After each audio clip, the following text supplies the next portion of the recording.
extend it another thank you. But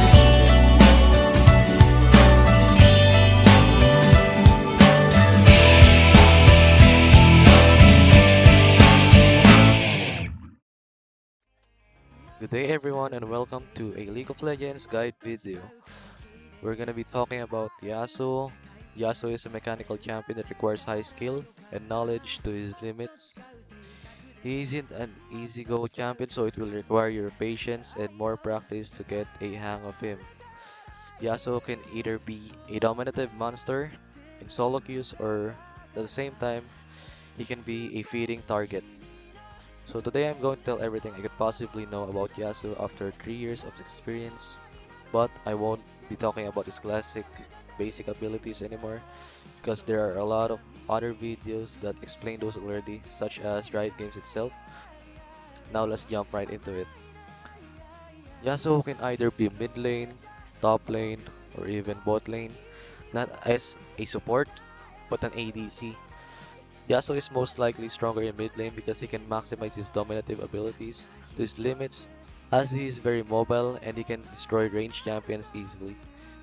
With the help of WINDWALL and Sweeping Blade, he is definitely a strong champion in mid lane because ranged champions are usually picked in this role, which makes it easier for Yasuo. Top lane on the other hand is also strong, but against bruisers and tanks, he can really be weak if you play him improperly. So first, I'm going to talk about which spells to take in different scenarios.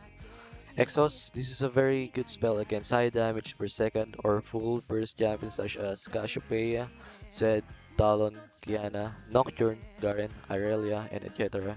Not only will you reduce their damage, but at the same time you'll be immobilizing them, which either helps you chase or win a close duel. Next is Ignite. This is a good spell for snowballing with Yasuo's all-in, giving the enemy a lower chance of survivability. This is a risky pick, but this is usually what's picked for Yasuo. Cleanse is a very situational spell, whereas you only take it when you're likely to be perma-CC'd by champions like Elise, Lissandra, Morgana, and etc. Keep in mind that you cannot cleanse Malzar's ult. Also, Cleanse can debuff all summer spells that is attached into you. Teleport is for playing a safe lane that you just want to farm up till you get your core builds to start fighting. This is when you're not too confident against a particular champion. Also, this is used every time in the top lane, but in the mid lane, it's situational. It's also good when you're against roaming champions like Kiana, Talon, and etc. So that when your opponent starts to roam to another lane, you can just push the remaining waves in your lane and teleport to where your opponent roamed, making you help your team in no time. Pick Smite when you want to go jungle Yasuo and run it down mid lane. Now let's talk about his builds. His starting item is either a Doran's Blade or a Doran's Shield. Doran's Blade is a standard pick for Yasuo when you're not too worried about dying. Doran's Shield is when your opponent is a lane bully such as LeBlanc and Zoe. You will get those extra health regenerations even without popping up your health potion. On your first recall, you get another Doran's Blade if you want to stay with more health, added damage, and lifesteal. This makes you healthier in the early game laning phase. Rush Vampiric Scepter when you want a sustain in lane into buying Blade of the Ruined King when you're facing bruisers or tanks. Rush Berserker Greaves when you're most likely wanting to dodge skill shots.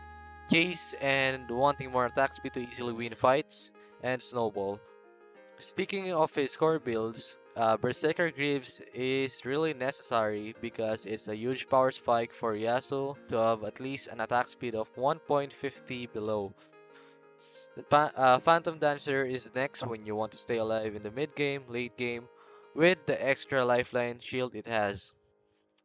Static if you want to burst all in squishy champions. Second item will usually be the Infinity Edge. It will put your critical chance into a 100%, therefore all your auto attacks are an instant critical strike. This is when Yasuo starts to become a monster on his damage. Third item is Dead Dance if you want that damage reduction for survivability and the lifesteal sustain with a lot of damage as well. Bloodthirster is the same as Dead Dance except for the fact that it is more on the offensive side, whereas you get insane amount of lifesteal and damage. The only defensive stat that this item has is that excessive healings becomes a shield.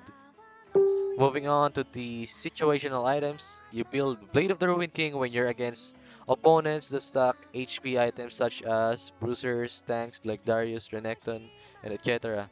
Once you build this as your first item, you can most likely defeat your tanky opponents in a 1v1. Wit's End is another situational item when you're against an opponent that deals high magic damage to you that could put you in a risk of easily dying. This is even a way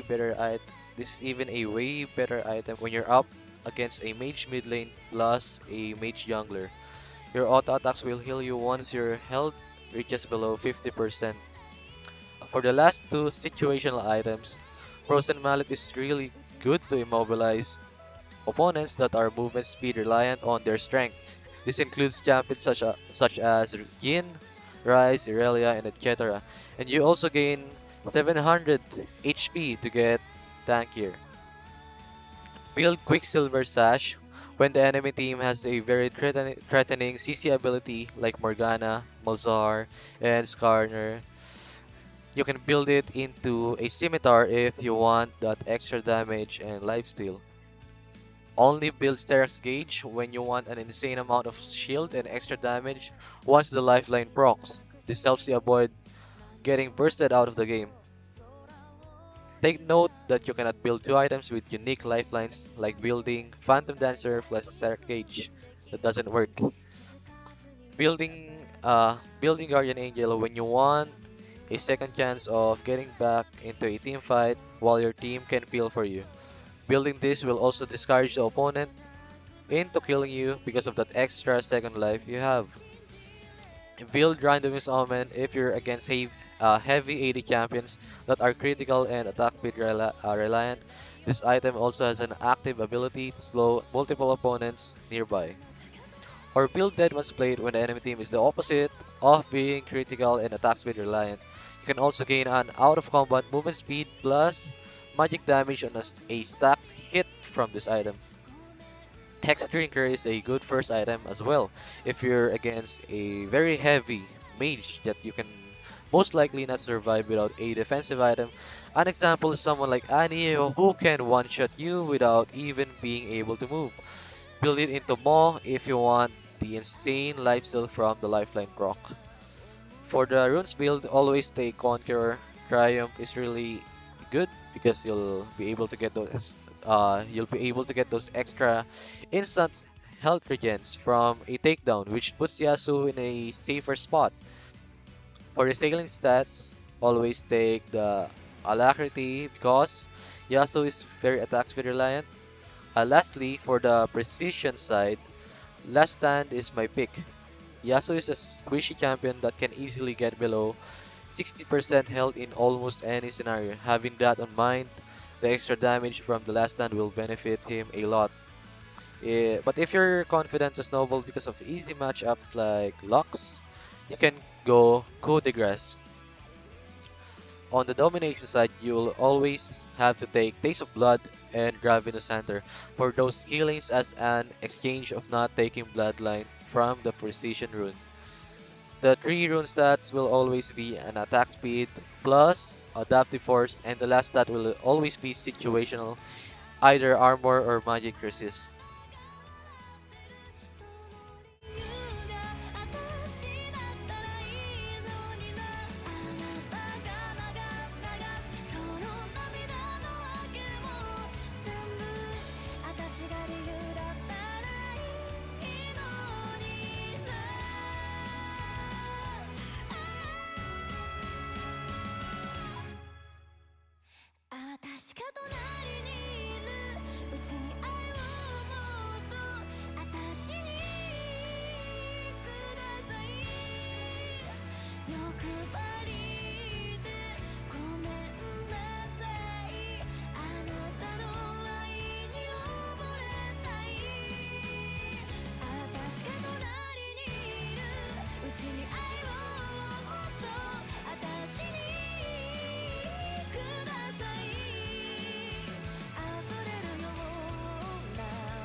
It's actually important that you have to save your Q, Tornado, on champions that have dashes, like Graves.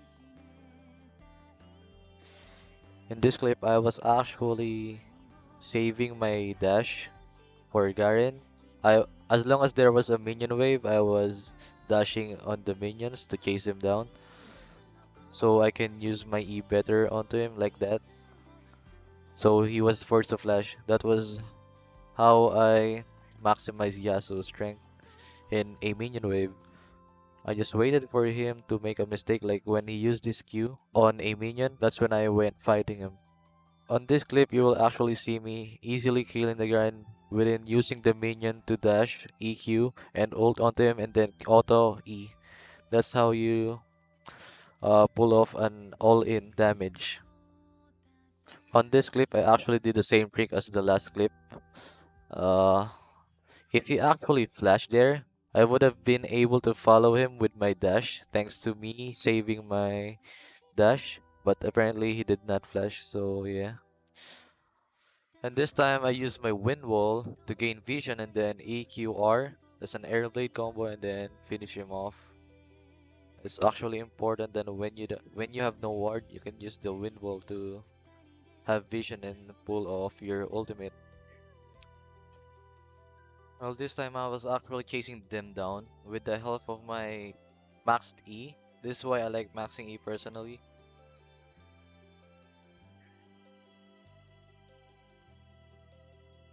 I use the E to dodge the Mordekaiser Q. That's also important that you have to use your dash as an ability to dodge abilities. This was almost a sick play, but the Twitch appeared. In this clip, I actually tried to fight them since I know my jungler was coming, and I did the instant EQF so I won't miss like that, and EQR. Now that pulled off an outplay, whereas we killed both of them. Also, in melee versus range matchups, it's actually ideal to just pull your wave and build up a very big wave. And once you hit level 2, that's your power spike, whereas if they walk up, you can actually go kill them. Like in this clip, I will show you. Like I was pulling the wave, and in the next clips, I'll be able to kill him. Or punish him rather, for his mistake on walking up. Right now I can't really walk up since I'm level 1. This was the time he made a mistake on walking up when I was about to hit level 2, and that's where I punished him. Even though I took one tower shot, it's still fine. He's the one who wasted flash anyway. So now that he has no flash available, that's really bad for him. If he walks up again, there's no way he will survive when I go in. This was when he was walking up again. I actually made a mistake on not dashing on the minion, so I wasn't able to kill him right here. As you can see, if I dashed in the minion, I would have been able to kill him. Since I dashed into him when there was a minion wave, I wasn't able to maximize Yasuo's strength like a while ago on the past clips. So yeah, that was the mistake. But apparently he walked up again, so I was able to take the kill.